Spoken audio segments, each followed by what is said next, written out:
días miércoles daremos el título de todo el mes del discipulado para los 4 miércoles, pero en esta noche vamos a hablar acerca de el todo del hombre, el todo del hombre. Amén. Ya hemos orado.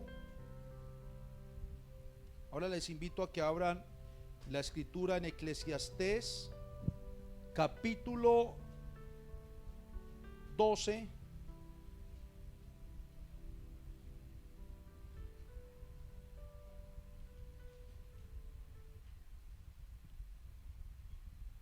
Versículo 9. Eclesiastés capítulo 12, versículo 9. Dice así la palabra del Señor: y cuanto más sabio fue el predicador, tanto más enseñó sabiduría al pueblo, e hizo escuchar, e hizo escudriñar, y compuso muchos proverbios. Procuró el predicador hallar palabras agradables y escribir rectamente palabras de verdad. Las palabras de los sabios son como aguijones, y como clavos hincados son las de los maestros de las congregaciones, dadas por un pastor. Ahora, hijo mío, a más de esto, dice el predicador, sea amonestado. No hay fin de hacer muchos libros, y el mucho estudio es fatiga de la carne. El fin de todo el discurso, dice el predicador, es este: oído. Teme a Dios y guarda sus mandamientos, porque esto es el todo del hombre. Porque Dios traerá toda obra a juicio, juntamente con toda cosa encubierta, sea buena o sea mala. Amén, gloria al Señor Jesús. El todo del hombre. Resulta, hermanos, que el escritor de este precioso libro es Salomón, el hijo de David. El hombre al cual Dios le entrega también el reino como sucesor de su padre. El hombre que tuvo los principios de quién era Dios y la enseñanza de quién era el Dios al cual su padre David sirvió. Un hombre con todas las cosas necesarias para la vida. De hecho, si usted lee todo el libro de Eclesiastés desde el principio, es una hermosura de libro, porque hace preguntas de la vida, la vanidad. Por ahí dijo: vanidad de vanidades, todo es vanidad, dijo el predicador. Tuvo la tarea de mirar todo lo que se hace debajo del sol o debajo del cielo y hacer como un análisis de la vida. Dijo él: sé que es tener mucho, sé que es saciar mis ojos. Todo, pues es un rey o era un rey. Todo lo tenía a su alcance, ¿cierto? Porque a veces los hombres piensan: si yo tuviera esto, fuera más feliz. ¿Sí o no? Si yo tuviera tal cosa, las cosas serían diferentes. Alguien diría: si yo tuviera una casa, sería todo diferente. Si yo tuviera un buen trabajo, yo sé que todo sería diferente a lo que vivo. Si yo tuviera un buen negocio, si yo tuviera plata, si yo tuviera carro, si yo tuviera beca. Y esa es la comparación que el hombre hoy en día le pone, o cómo pone el sentido de la vida con las cosas materiales o con lo que se puede obtener en las posesiones. Y Salomón es el mayor ejemplo de alguien que sí lo tuvo todo, absolutamente todo. Rey, tenía 1001 mujeres, ¿cierto? Y se enamoró de la tsunamita, que habla Cantar de los Cantares. Riquezas, palacio, sabiduría. Porque recuerde que, ¿qué fue lo que le dio el Señor a él? Y con todo y eso, hizo su examen de vida y siempre decía, vanidad de vanidades, todo es vanidad. Pero con todo y eso y entender que todo era vanidad, Salomón por allá falló. Y se empezó a ir tras dioses ajenos y paganos. ¿Ah?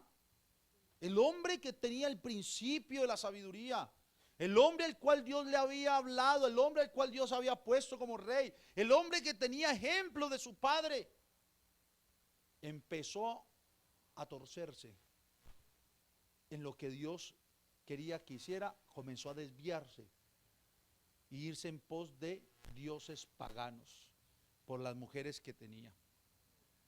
Imagínense. Pero gracias a Dios que cuando Dios determina algo, aunque era un tiempo diferente al Nuevo Testamento, pero Dios lo tenía dentro de la línea de aquella simiente. Hermanos, el Señor le hizo entrar en razón. Y por eso escribe el final de todo el discurso de Eclesiastés y dice, el fin de todo el discurso es, teme a Dios y guarda sus mandamientos, porque esto es el todo del hombre. O sea, Salomón, después de todo el estudio que hizo, de mirar qué era la vida, de tratar de entender el sentido de la vida, de haber fallado porque falló, hizo lo que no tenía que hacer. Gracias a Dios entró en sí, cayó en sí, entendió que el fin de todas las cosas, del discurso hablado, de todo su estudio de vida, era que el hombre debía temer a Dios y guardar sus mandamientos. Y lo concluye diciendo, eso es el todo, no hay más para el hombre. Si usted, hermano, hermana, en esta noche quiere saber entonces cuál es el todo del hombre, es ese. Temer a Dios y guardar sus mandamientos. Y termina diciendo Salomón, entendiendo que había fallado, entendiendo lo que había hecho, porque Dios traerá toda obra a juicio, juntamente con toda cosa encubierta. O sea, él sabía que nada de lo que él había hecho, calladito, iba a quedar. Es más, tuvo que haberse dado cuenta de lo que le pasó al papá, que el papá se quedó calladito en un pecadillo. Y Dios se lo descubrió. Hermanos, no hay pecado oculto ante Dios. No lo hay. Dios lo descubre y Dios lo saca a flote. Y si no lo descubre en este tiempo y en esta generación, en nuestra generación, ¿sabe dónde lo va a descubrir y bien descubierto? En el día del juicio final. El hombre, el ser humano puede pensar que se esconde de Dios, puede hacer muchas cosas pensando que Dios no está mirando o que sus líderes no ven. Pero eso no importa, porque al fin y al cabo la Biblia nos enseña que Dios todo lo ve, todo lo sabe, todo lo mira. Él está ahí, hermanos, cuando estamos en la casa, cuando estamos en la habitación, cuando estamos en el trabajo, cuando caminamos por la calle, en donde esté usted, ahí Dios está mirándote. Él nos observa, y muy bien. Salomón sabía eso, y qué bien que lo sabía.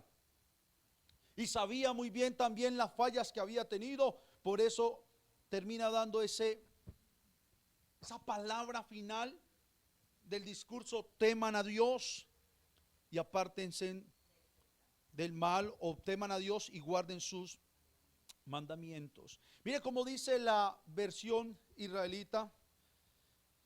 Dice la conclusión del asunto. La conclusión, o sea, lo finish, final de esto. Después de oírlo todo es esta: respeta a Elohim, o sea, Dios. Mire cómo cambia la palabra temor por respeto. Respeta a Dios y guarda sus mandamientos, pues esto es el deber, dice esta traducción, de todo hombre. Y mire, el mismo Proverbios capítulo 1, versículos 7 al 9 dice: el principio de la sabiduría es el temor de Jehová. Los insensatos desprecian la sabiduría y la enseñanza. Oye, hijo mío, la instrucción de tu padre, y no menosprecies la dirección de tu madre, porque adorno de gracia serán a tu cabeza y collares a tu cuello. Aquí está hablando que el principio de la sabiduría. ¿Alguien quiere ser sabio? Pues el principio de esa sabiduría es el temor al Señor, es el temor a Dios. Y por eso empieza el versículo que leí al comienzo: y cuanto más sabio fue el predicador, más sabio, el principio de la sabiduría es el temor, y cuanto más sabio fue el predicador, tanto más enseñó sabiduría al pueblo, e hizo escuchar, e hizo escudriñar, y compuso muchos proverbios. Procuró el predicador hallar palabras agradables y escribirlas rectamente, palabras de verdad. Y dijo: las palabras del sabio son como aguijones. ¿Te ha escuchado a alguien hablar con sabiduría, cierto? Pues cada que se habla la palabra es sabiduría de Dios. Y esto termina a veces siendo ¿qué? Como un aguijón. ¡Pah! ¿Sí o no? Un aguijón. Mire esta palabra, esto es sabio. Para pelear se necesitan dos. Para pelear se necesitan, eso es sabiduría. ¿Sí o no? ¿Eso es sabiduría o no es sabiduría? Airaos, pero no pequéis, eso es sabiduría. Pero esa sabiduría, ese saber, a veces se vuelve un aguijón para la vida de quien la escucha. Y por eso dice: las palabras del sabio son como aguijones, y como clavos hincados son las de los maestros de las congregaciones dadas por un pastor. A veces duele. Y esto estaba hablando no el pastor de hoy, aunque proféticamente del predicador, sino aquellos que cogían sus ovejitas o ganado y tomaban los clavos y la hincaban. Eso les dolían. Lo mismo de la guía del cayado. El cayado no era solamente para tenerlo el pastor de ovejas ahí, era para quebrar paticas para la oveja que estaba descarriándose. La quebraba y después la tomaba, la alzaba, la llevaba en sus hombros y la vendaba y la sanaba y la llevaba al redil.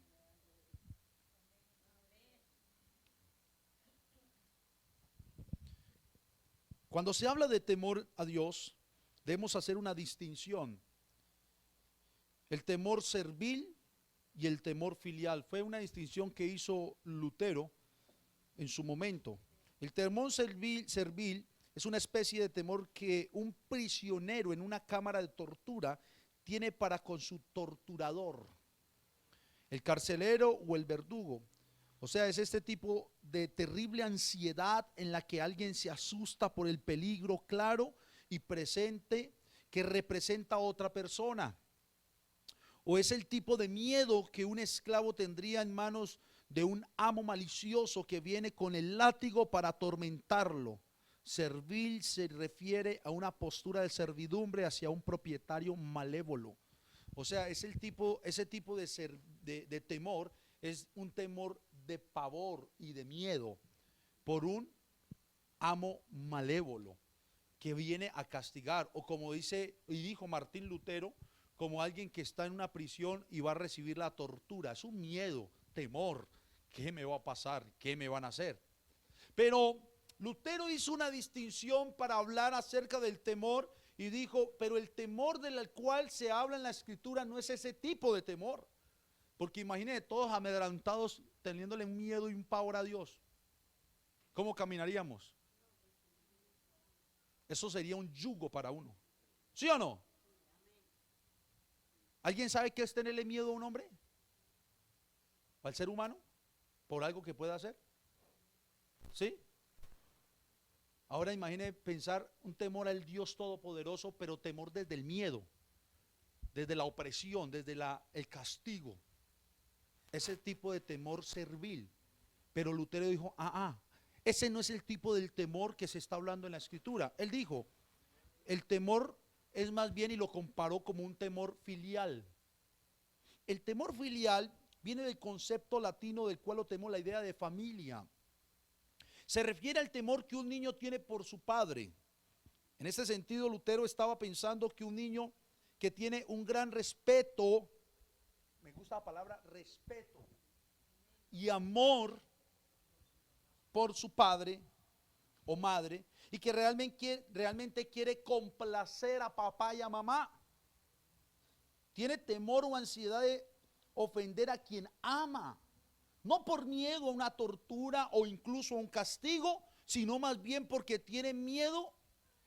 ¿Qué definición queda este hombre en ese entonces? Y eso fue en el 1500 y algo al 1600. Mire, tiene miedo más bien de disgustar. No, sí, no sé en qué momento lo escribió. Él está entre 1500 y ya, sí, por allá, por esas fechas. Pero mire, es un temor, dice, de disgustar a aquel que es en el mundo de ese niño la fuente de seguridad y amor, su papá o su mamá.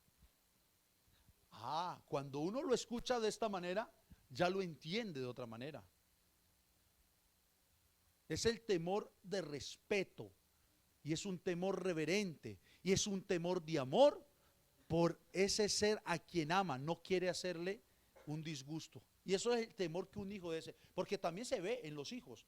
Un hijo puede tener ese doble tipo de temor con un padre.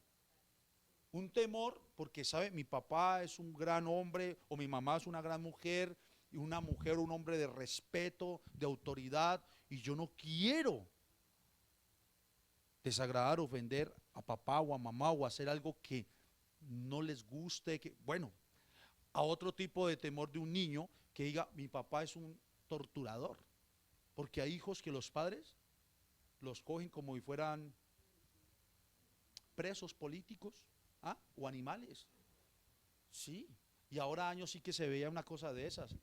Y era tanto que hoy en día, ¿se acuerda que yo he hablado de los traumas? Hoy en día muchas personas están todavía traumadas porque cuando eran niños sus padres les daban unas pelas que todavía no las olvidan. Que todavía no las olvidan.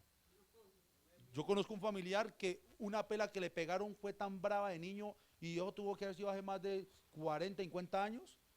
Lo colgaron, lo amarraron y le dieron látigo desnudo. Y el familiar, el padre de ese familiar que les digo, ya murió hace rato. Y un día hablando, se le venían las lágrimas, recordando, y todavía con dolor. Y eso hoy en día se ve. Pero ese tipo de dolor o temor ya es otro temor. Eso sí, un temor de servidumbre, servil, de miedo. Pero cuando tú miras esas escenas, ahí lo que vemos es un padre que está dando traumas. Un padre que no está haciendo bien su función de padre, porque la Biblia sí nos dice que el padre a quien ama, corrige, ¿cierto? Y nosotros debemos corregir a nuestros hijos. Y no solo hay que decirle, sino que con vara. La Biblia dice que con vara, instruye al niño, corrígelo con vara. Pero eso es una cosa, torturar a un niño.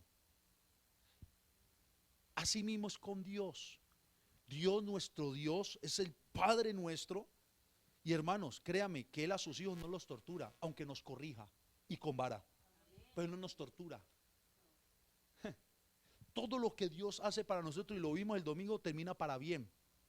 Y es por el mismo la misma esencia de su amor para la instrucción nuestra.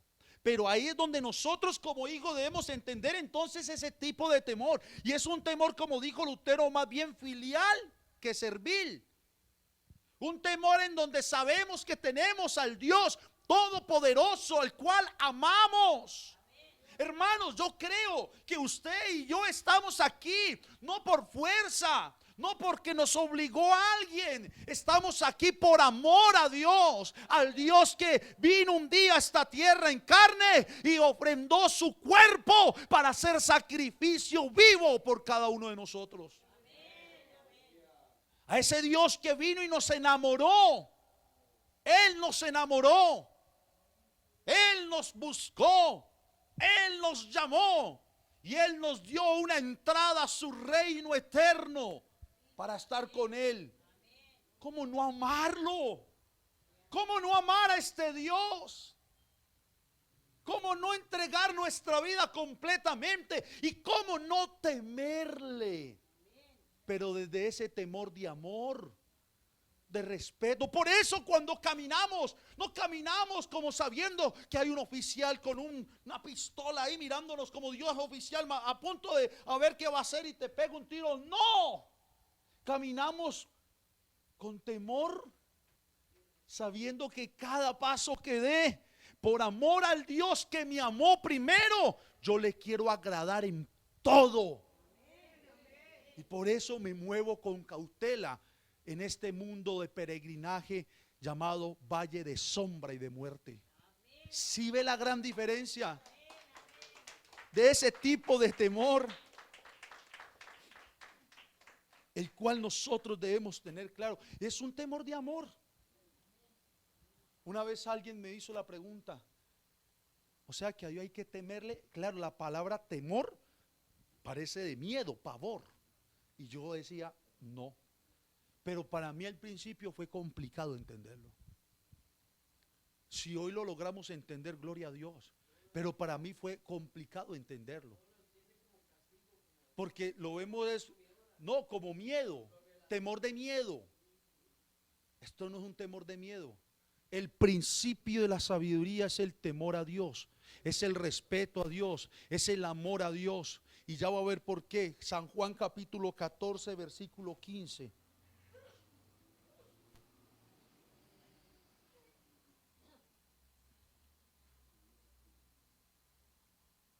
Bueno, antes de leerles este texto, búsqueme más bien, hermana, Proverbios capítulo 31 verso 30.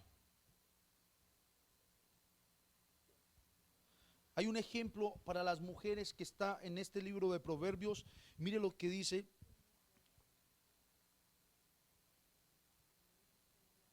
Acerca de la vida de reverencia o obediencia delante del Señor. Aquí ya resume la palabra temor, no solo como amor, respeto, sino obediencia, para que nos quedemos con esas tres: amor, respeto y obediencia. Mire, engañosa es la gracia y vana la belleza o la hermosura. La mujer que teme a Jehová, esa será alabada. La gracia y la belleza sabemos que son superficiales. La mujer que teme al Señor es aquella que intencionalmente, y aquí entremos nosotros como hombres, mujer u hombre, que temen al Señor son los que intencionalmente obedecemos y queremos, oiga, queremos hacer la voluntad de nuestro Dios. Porque aquí no hay nadie obligado. ¿O sí? Todos queremos hacerlo, porque Él nos puso el querer. Recuerde que Él también nos da el querer como el hacer. Entonces, entendiendo esto, tenemos temor, puede ser sinónimo de respeto, de amor y de obediencia. San Juan capítulo 14 verso 15 ahorita sí.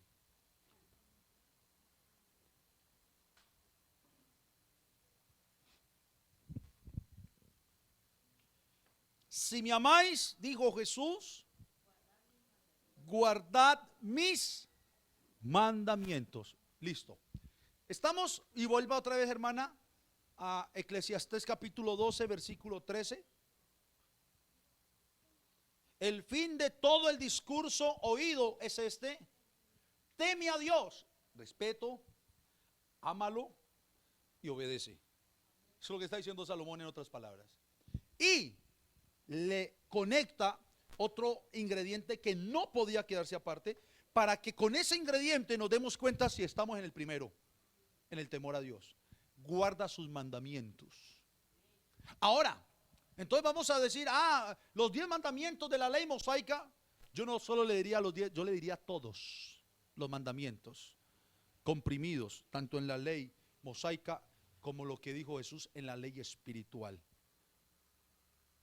Pero para yo guardar esos mandamientos que está diciendo aquí el predicador, tengo que tener claro que el primer paso es el amor. Si me amáis, ¿y el amor a quién? A Dios. Mire lo que dice el Señor. Levánteme la mano aquí. No me levante la mano. Responde para usted mismo. Voy a hacer esta pregunta: ¿amas a Dios? No me responda a nadie, solo internamente se responde usted. ¿Amas a Dios? ¿Amas al Señor? ¿Le amas? Listo, ya tiene la respuesta a todo, ¿cierto? No importa lo que haya respondido. El Señor dice: si me amáis, ya tú diste tu respuesta, y el Señor está diciendo: listo, si me amáis, dice el Señor, guarda mis mandamientos. Y por allá más adelante, Jesús en Mateo 22, versículo 37 al 40, para que entienda entonces su mandamiento, mire lo que dijo. Jesús le dijo, leámoslo desde el versículo 35. Y uno de ellos, intérprete de la ley, preguntó por tentarle diciendo: Maestro, ¿cuál es el gran mandamiento en la ley? Ahora Jesús le dijo: amarás al Señor tu Dios. Espere ahí, espere. Respiremos, porque es que uno lo lee muy rápido. Y esto aquí está el todo del hombre. Aquí también está el todo del hombre. Amarás al Señor tu Dios. Amarás al Señor tu Dios. Y yo pregunté: ¿amamos al Señor? Usted respondió, y el Señor dijo: guarda mis mandamientos. Y está diciendo que el gran mandamiento escrito en la ley es: amarás. Esto viene del Shema judío, Deuteronomio capítulo 6, versículo 4, 5 y 6. Oye Israel, Jehová vuestro Dios, Jehová uno es. Y amarás al Señor tu Dios con toda tu mente, con todo tu corazón y con toda tu alma. Y estas palabras se las repetirás a tus hijos y a los hijos de tus hijos.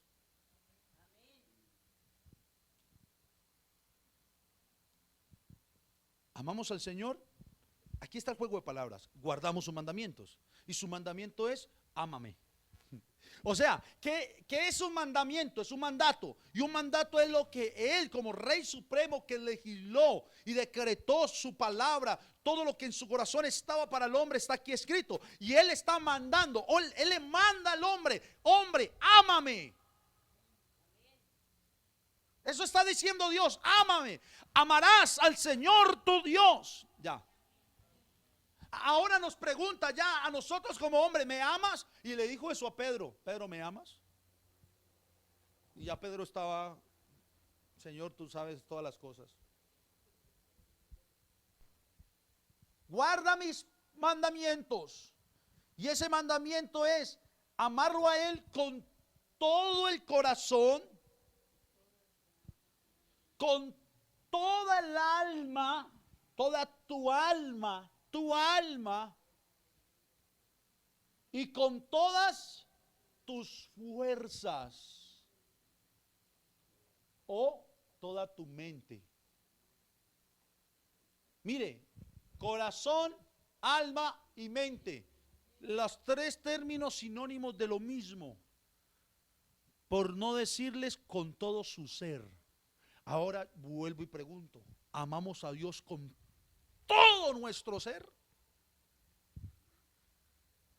Que al entender que lo amamos con todo nuestro ser es entender que Él ocupa el primer lugar en nuestro corazón, en nuestra vida, que Él es el primero. Y yo un día puse una imagen en el grupo de discípulos y la imagen hablaba acerca de, ¿cómo era? Algo de con la esposa, que si queríamos saber qué era amar a la esposa, algo así era amar a Dios primeramente, antes que a ella, algo así era. Y eso siempre lo he dicho. ¿Usted quiere amar a su esposa, a sus hijos y a todas las personas de la manera correcta? Ame primero a Dios, con todo su corazón, con toda su mente, con toda su alma. Ese es el orden, hermanos. Si yo amo a Dios sobre todas las cosas, yo amo a mi esposa como debe ser. Yo amo a mis hijos como debe ser. Yo amo a mi amigo, yo amo a mi vecino, yo amo a mi familia, yo amo a todos como debe ser. Eso es un principio, hermanos. Pero el Señor sigue diciendo, este es el primero y grande mandamiento. Verso siguiente. Y aquí va el otro, para saber si guardamos sus mandamientos. Y el segundo es semejante, es parecidito. Amarás a tu prójimo como a ti mismo. Ay, ay, ay. Y yo hago esta pregunta. ¿Amamos al prójimo como nos amamos a nosotros mismos? Recuerde lo que dice el predicador, que las palabras sabias del predicador son como aguijones en las congregaciones dadas por un pastor. Son esas enseñanzas que el Señor trae. Recíbala en el nombre del Señor Jesús. ¿Quién es el prójimo? El prójimo es alguien que está cercano, ya. En su casa, ¿quién es el prójimo? El esposo, la esposa, los hijos, sus vecinos. O toda persona es el prójimo. Toda persona, cual sea la persona, es el prójimo. ¿Dios nos ordena en la palabra odiar a alguien? Lo único que debemos odiar, y la Biblia lo muestra de esa manera, aunque es raro entenderlo, es el pecado. O sea, nosotros debemos detestar es el pecado. Pero Dios nos invita a odiar nunca. Dios nos invita a amar. Amar. Y este amar al prójimo como a nosotros mismos, ¿a qué se refiere entonces? ¿Qué es amar al prójimo como a nosotros mismos?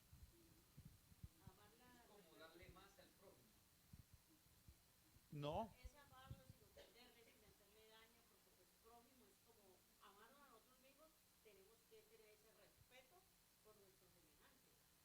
Sí, no.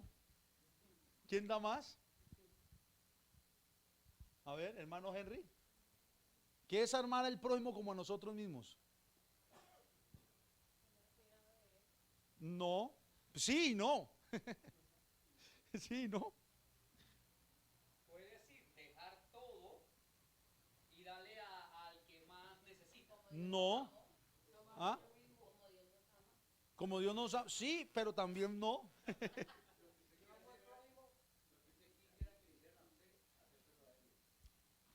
Eso es. No. No, ya lo dijo el hermano. ¿Usted mismo se pega puño en la cara frente a un espejo? ¿Usted mismo se roba? ¿Usted mismo ofende? Bueno, a veces una persona con rabia puede decir, ay, pero ¿por qué hiciste eso? Y encuella, ¿usted mismo se mata? O sea, cuando hablo como me amo, se supone que nosotros tenemos amor propio, ¿cierto? Y tener amor propio es por nosotros mismos. Nos cuidamos, nos valoramos, ¿cierto? Que hay, a veces ese amor propio en los seres humanos se ha ido degradando y se ha ido perdiendo por diferentes circunstancias de la vida. Pero nosotros debemos tener amor propio por la vida que Dios nos ha dado, hermanos. La vida que tenemos vale mucho. La vida, esa palabra vida vino de Dios. Dios sopló aliento de vida, eso vale mucho. Y debemos valorarnos como tal y amarnos como tal. No al exceso. Hay una palabra que se usa, narcisismo, no. Narcistas, no. egocéntrico, sí, del que ya se enamora mucho de sí mismo.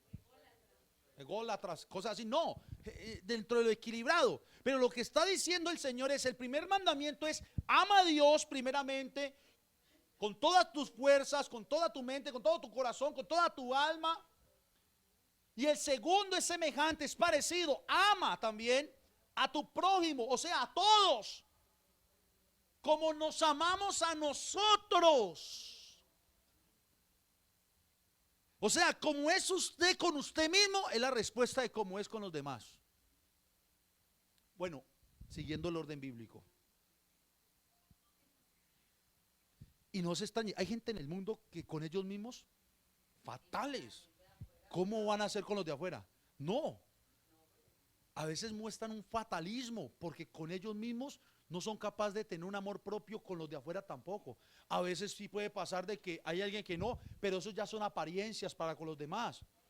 Lo que está diciendo el Señor es: como te amas, pues vas a amar al otro. Y ahora yo le digo algo: no podemos meter este amor dentro de un amor mundano, porque para nosotros los hijos de Dios no existe amor mundano. Ese amor eros que habla el mundo o la psicología, ese amor filial para explicar el amor de familia, el amor que el Señor nos ha enseñado, es un único amor, porque la Biblia dice que Dios es amor.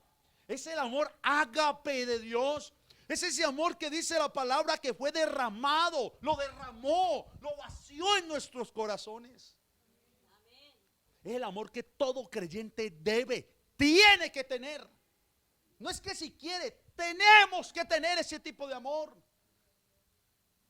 Y si eso está, hermanos, eso es un amor que perdona.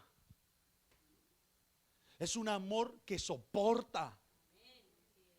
Es un amor que espera. Es un amor que aguanta. Es un amor que poco se irrita o no se irrita. Es un amor que sufre. Por eso cuando nos hacen algo como hijos de Dios, nuestra respuesta ahora es positiva y no negativa como antes. Hermano Gallardo, ahora años, a usted alguien le hacía algo, su respuesta era muy positiva. Hermano Henry, su respuesta era muy positiva. Y si preguntamos a más de uno, papá me hizo la hermana, más de uno su respuesta era enojarse es poquito. Y ahora, ¿qué vas a hacer cuando te hagan algo? ¿Qué vas a hacer cuando te ofenden? Y no quiero decir que no te enojo. Airaos, enójese, muérdaselo. Oh, pero no peque. Esa es la diferencia.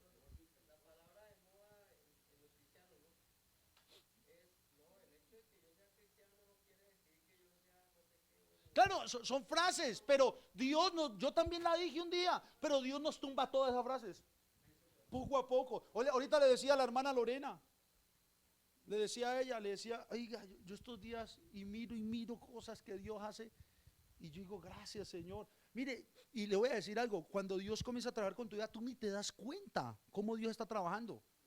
Yo una vez le pedí al Señor hace muchos años, por mi temperamento, yo he sido de temperamento fuerte. Mi madre me crió y sabe, fuerte, bravo, iracundo. Y una vez yo, ya en la iglesia, yo veía que me daban enojos muy fáciles. ¿Ah? No, me refiero a fuerte, de grotesco, de que con nada me saltaba. Sí, por mi temperamento sanguíneo colérico. Dentro de los 4 temperamentos que habla la psicología: sanguíneo, colérico, flemático y melancólico. Yo una vez hice mi test y salí sanguíneo colérico. Yo no tengo de flemático. Bueno, todos tenemos de lo uno, de cositas, pero yo no soy flemático dominante ni melancólico, sí que menos. Por eso ustedes me ven como soy yo, mi forma de hablar, el liderazgo. Todos los sanguíneos tienen liderazgo. Bueno, todo eso en los temperamentos. Pero una vez yo le decía al Señor, Señor, cámbiame.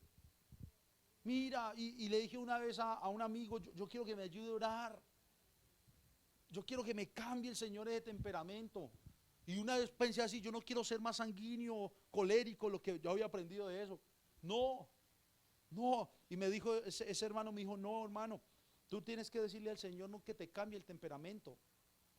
Porque si te cambia el temperamento, te cambia tu esencia y dejas de ser tú. Y yo, me dijo, tú tienes que decirle al Señor es que te ayude a moldear y controlar, dominar tu temperamento. Es que Él nos dejó el dominio propio. Ya, gracias, hermano. Y empecé a orarle hacia el Señor. Pero es para aprender y en el... exacto, hermanos. ¿Cómo es que uno aprende eso? Y le decía a la hermana, me he dado cuenta a través de la experiencia misma y situaciones de mi vida que me han pasado, que serían para el antiguo José David, que ese está más muerto que quién sabe aquí, crucificado, ese nunca ha bajado de la cruz. Hay gente que dice que bajan de la cruz un ratico y vuelven y cuelgan, ¿no? No, el que está muerto, está muerto. Lo que a veces pasa fuera diferente si en ese entonces hubiese pasado. Pero ahorita la reacción, y no porque yo diga, ay Señor, guárdame de no ir a reaccionar fuerte, ayúdame. No, es porque en mi corazón ya no está, hermano, cierto tipo de reacciones o situaciones fuertes. Ya no hay nada de eso. Aunque me enoje, aunque me disguste, aunque no me guste una situación, lo que siempre termina todo es en el amor de Dios que derramó en mi corazón, porque entendí que Dios me entregó de su amor y te tengo que amar al prójimo como me amo a mí mismo. Así que es Dios quien te moldea tu vida, es Dios quien te forma en tu vida, te enseña, hermano, porque mañana quizás alguien te va a ofender, alguien te va a decir algo fuerte. ¿Y qué vas a hacer como hijo de Dios? Hay creyentes que dicen, que me lo diga. ¿Sí? Hay creyentes que no les importa. Un hermano un día me dice, alguien me llega a pegar y vea, se la saco y se la pego también. Y decía jocosamente, yo me bauticé, pero la mano no la bauticé, decía. Jocosamente un hermanito. Ahorita es pastor, o Dios lo guarde por allá. Y Dios nos guarda, hermanos. Pero ¿cómo así? ¿Será que la Biblia nos enseña al que te haga mal, devuélvele mal? No, no paguéis mal por mal. Ya no es ojo por ojo, ya no es diente por diente. Ahora, ¿sabe qué dice la palabra? Si tu enemigo tiene hambre, ¿qué dice? Esconde la comida y que se muera de hambre. Dale de comer. Yo no creo que ustedes tengan enemigos, pero hipotéticamente vamos a colocarlo en un ejemplo. Alguien con la que no se la lleva muy bien de tiempo atrás viene y le pide comida. ¿Usted qué va a hacer?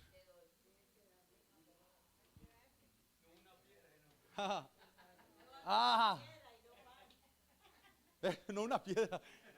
Amor y más amor, porque el Señor dice, segundo mandamiento es semejante, ama a tu prójimo como a ti mismo. Y mire lo que sigue diciendo. De estos dos mandamientos depende toda la ley y los profetas.